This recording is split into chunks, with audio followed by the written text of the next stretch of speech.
Bună ziua tuturor și bine v-am regăsit la o nouă etalare pentru cei din zodia Gemeni sau cu ascendentul în Gemeni pentru luna mai. Haideți să vedem cum va fi luna mai pentru cei din zodia Gemeni. Păi, în primul rând, din punct de vedere amoros, văd că lucrurile sunt destul de bune, destul de frumoase. Nu știu, poate vă gândiți să mergeți la o plimbare, să ieșiți la o plimbare sau chiar, cine știe, poate că vă revedeți cu persoana iubită. Pe lângă asta văd că ies la suprafață anumite minciuni, anumite vorbe spuse de anumite persoane, poate chiar de membrii familiei. Și cumva acest lucru pe undeva vă bucură că adevărul iasă la lumină și cumva relația voastră se încheagă mai bine, dar pe de o parte vă și deranjează că membrii familiei au putut spune astfel de lucruri, de situații.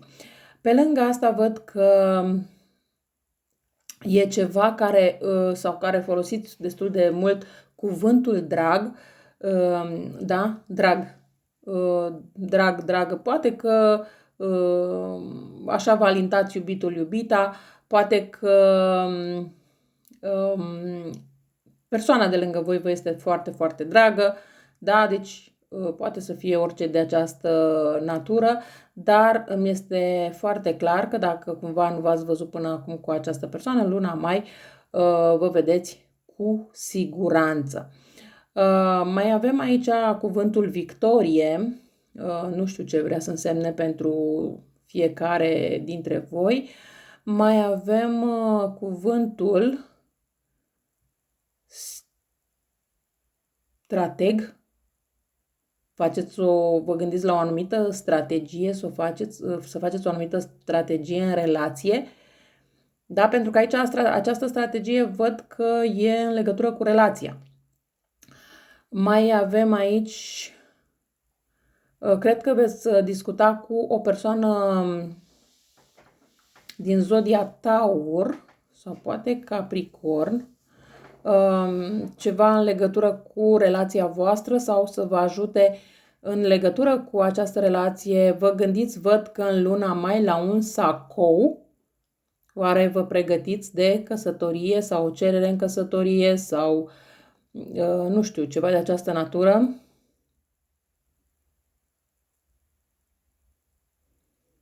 Sau poate că vă cumpărați un sacou în luna mai? Dar din câte văd eu aici, acest sacou are legătură cu iubirea voastră, adică nu știu ce vrea să însemne. Poate dacă nu există nimeni în viața voastră, poate cine știe, mergeți la o întâlnire și la prima întâlnire luați un sacou pe voi, da? Poate să fie și o astfel de situație. Nu neapărat în sens de căsătorie, dar îmi este foarte clar că pentru foarte mulți dintre voi e un început. Un început de relație, un nou început poate în relația pe care o aveți, un pas înainte, da? E ceva nou, ceva care cumva parcă vreți să mergeți mai departe cu relația, cu persoana dragă vouă, pentru că v-ați dat seama că puteți avea încredere în persoana de lângă voi, v-ați dat seama că este o persoană credincioasă, o persoană fidelă relației și chiar vouă și aici pot să spun destul de clar că este o situație bazată pe respect. Chiar avem inclusiv cuvântul ok în relația voastră. Adică este până în acest moment o relație bună, indiferent de cât timp durează această relație. Mai avem aici anii 60. Poate că printre voi sunt persoane care aveți deja 60 de ani, în jurul vârstei de 60 de ani, dar asta nu înseamnă că iubirea nu există și pentru voi, ca să ne înțelegem foarte clar. Mai avem aici niciodată să nu spui niciodată. Da? Așa. Ce cuvinte? Văd că sunt foarte multe cuvinte la voi, doar că trebuie să le și descifrez. Avem încă un cuvânt. Ivanic, Ivanov, nu știu ce nume vreau să fie acesta. Cred că rus, sârb, ceva de genul, nu știu.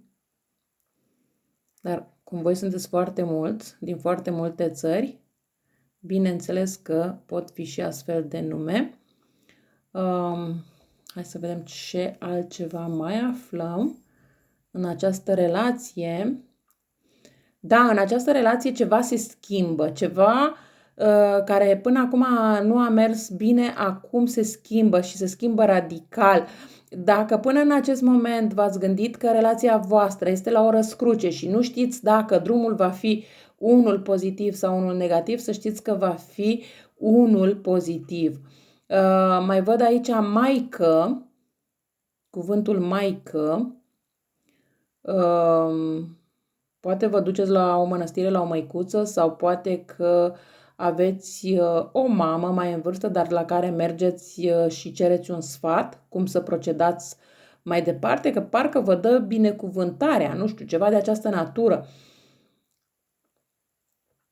Așa.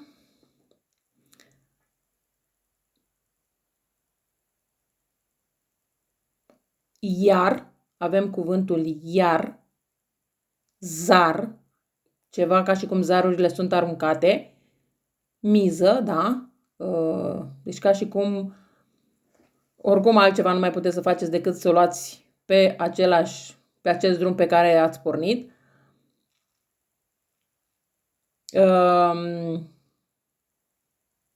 Fără grijă, fi fără grijă, da? Deci fi fără grijă, merge înainte, fi fără grijă. Da, uite că avem și aceste cuvinte, fi fără grijă.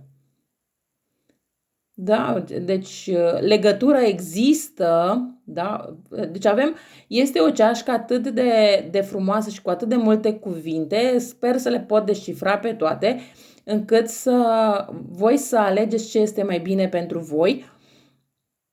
Vești, aveți foarte multe vești, vești și de la distanță, cei care așteptați vești de la distanță, care au întârziat să apară, să știți că acum vin acele vești.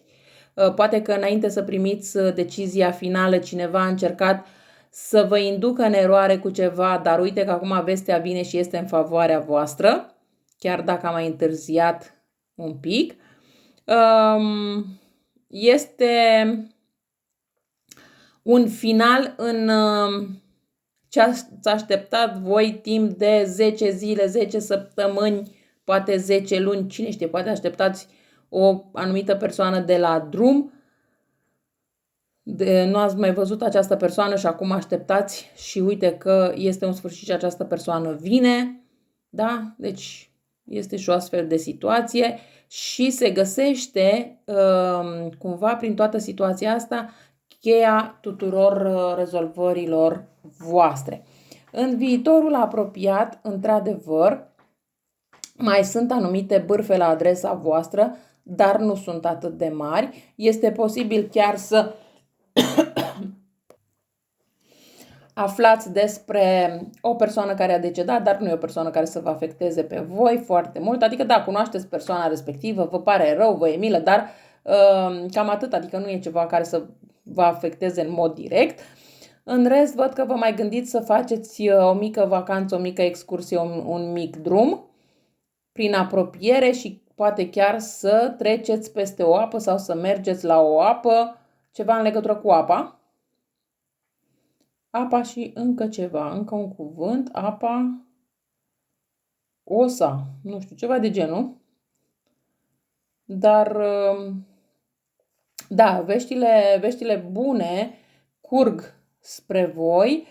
Văd că și voi stați destul de bine la partea de iubire în luna mai. Deci, ce pot să zic, luna mai este o lună destul de minunată și pentru voi, cei din zodia Gemeni, cel puțin spre sfârșitul, pe la mijlocul lunii, radiați de bucurie, de fericire, sunteți cumva în lumea voastră.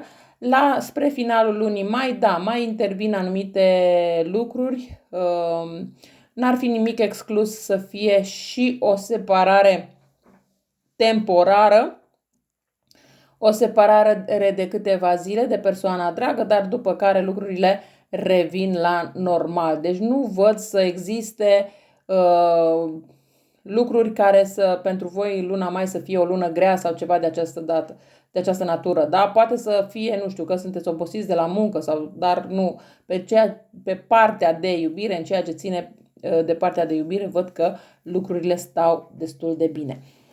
Eu cam atât am avut de spus și pentru voi. Vă mulțumesc că m-ați ascultat și vă doresc o zi cât mai frumoasă în continuare. La revedere!